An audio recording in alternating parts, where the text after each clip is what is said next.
Nagbabalik ang PTV Sports. Ngayon kasama natin ulit live dito sa ating studio ang ating nag-iisang sports memorabilia collector na si Dr. Michael Rico Messina para sa muling pagtuklas ng mga natatanging yaman sa mundo ng Philippine sports dito sa Treasures of the Game.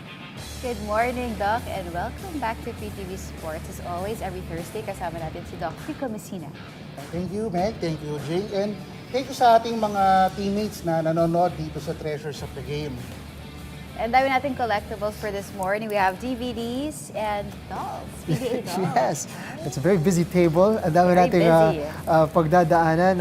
Simulan natin with the DVDs. Yes, so ang ating team ngayong umaga ay mga PBA collectibles, mga officially merchandise na collectibles na na-issue ng PBA. So unahin natin ito, itong mga DVDs na ito. So actually, it's a set of 6. So tig-tatlo tayo at that's from Volume 1 to Volume 6. Yan. Wow. So nag-feature siya ng mga iba-ibang mga greatest games tsaka greatest na series during the history of the PBA. So itong mga DVDs na to, nilabas siya noong 2008. Tapos it spans from, yung mga games na na-feature niya is from mga 1990s to the mid-2000s. So for example, ito yung isa sa mga sought after na copies no, ng mga collectors, itong Yan. Toyota versus Crispa na reunion game This is noong big. 2003. That's true. Yan, so dinocument niyo yung game itself, tapos meron pang mga bonus features like yung mga dugout interviews, mga ceremonial toss, mga special awarding. So yun yung kagandahan nitong issue na ito nung DVD. This is the reunion game in This is the 2003. reunion game. Meron ba silang mga archival footage of the games between Toyota and Crispa from back in the day? Meron pa kaya During the mga ganun? 1970s. Yeah? 70s. Ang alam ko kasi parang nung mga 90s yata, parang nawala yung archives or may nangyari doon sa mga archives before. So kaya maganda nung 2008 na lumabas ito, itong mga series ng DVDs na ito. Kasi back then, hindi pa masyadong patok yung social media, yung mga streaming Right. online, Oo. video on demand. So back then, yung main way para makakuha tayo ng mga videos is through these DVDs Yeah. or CDs. It's great, you know, kasi alam mo, the previous generations, they talk about these games a lot. lot, that's And syempre, pag nanonood ka ngayon, sometimes you lack the context of how deep yung mga rivalries go, no? So, fantastic, that one. I think the good thing about DVDs is that yung mga games din kasi nito before, nakaano pa to analog tapes eh. And Right. so, because nilipat nila sa DVD, somehow it's preserved at mas malinaw. Tsaka maganda rin dun sa copy na nakuha natin. Bale, complete set siya from volume 1 to 6. Tapos sealed pa yung mga copies. Right, oo. Hindi pa ito nabubuksan. Ayan, Yes. naka-plastic na siya. Kasi minsan, doon sa doon sa market din, pag nakahanap tayo ng ganito, open na siya or medyo gasgas na yung CD. So pag makahanap tayo ng ganitong condition ng mga CDs, ng mga DVDs, so that's a good deal for us collectors. I think this is also a good way, especially yung mga bagong fans na, new generation of fans ng PBA, they can go back doon and just makita nila yung history of PBA through these DVDs. Siyempre, iba kasi yung parang kinikwento lang, iba yung nababasa lang siya sa sites or sa pages. Iba siyempre yung napapanood mo through the screen, yung mga laro, yung mga greatest games na nag-shape ng history ng ating liga. So I have here on my side the 1998 All-Filipino Centennial Cup, Alaska versus San Miguel. I'm super interested about this game kasi feeling ko, nung bata ako, nung nasa Indonesia pa kami as a family, we would watch this via satellite. And this was the matchup that talagang natatak sa isip ko, Alaska versus San Miguel. And this is Game 6 and Game 7 of the All-Filipino Centennial Cup. Wow, this is a gem para sa mga talagang PBA fans. So yan, umabot sa Game 7 yung series na yan. So, fini-feature niya yung top player ng San Miguel doon ay si Nelson Asaito, no? Spoiler alert, guys. Spoiler. Game 7 Oo nga siya. Yeah, panoorin natin yung laman ng DVD para malaman natin. Yes. Now I have here with me yung sa Fiesta Cup naman. I'm very curious.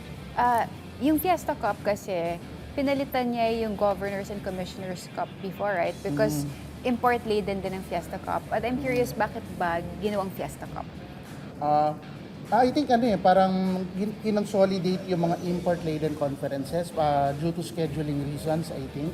So parang nangyari back then, isang all-Filipino, tapos isang import-laden conference para mas streamline yung schedules ng mga teams.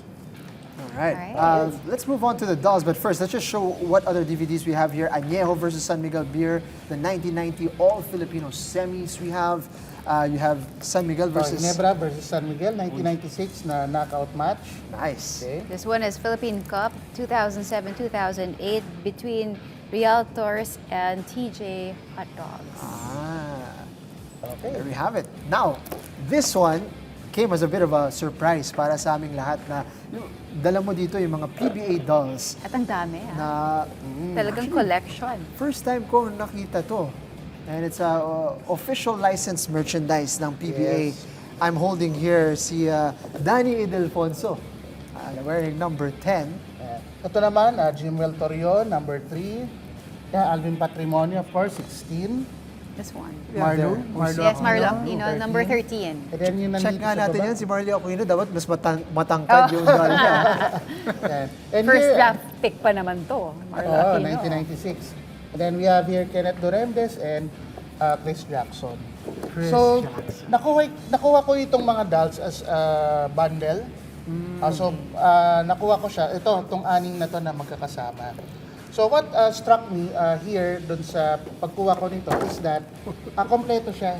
So naka-box siya, tapos hindi pa siya nagagamit. Right. Hindi pa siya nalalabas kasi yung mga tali which holds the dolls to the box is still there. Right. Yeah, that's true. Ito nga sealed pa rin, no? Hindi pa talaga siya nabubuksan.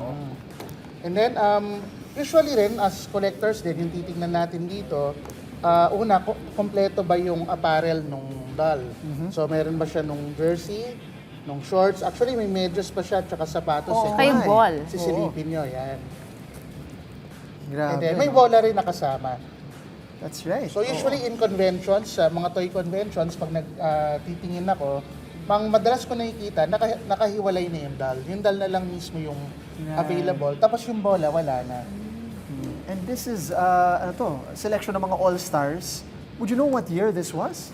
Around 2003, 2002 to 2005. So, early to mid-2000s ito. Wow. Nilabas. Parang recently lang to nakuha ni Doc, right? If I'm not Kahapon mistaken, lang. kahapon lang, very Kahapon lang. fresh. Yeah, so, shout out to Sir for giving me the opportunity to have these collectibles. Kasi sa collection ko, karamihan, puro yung out of box. Yeah.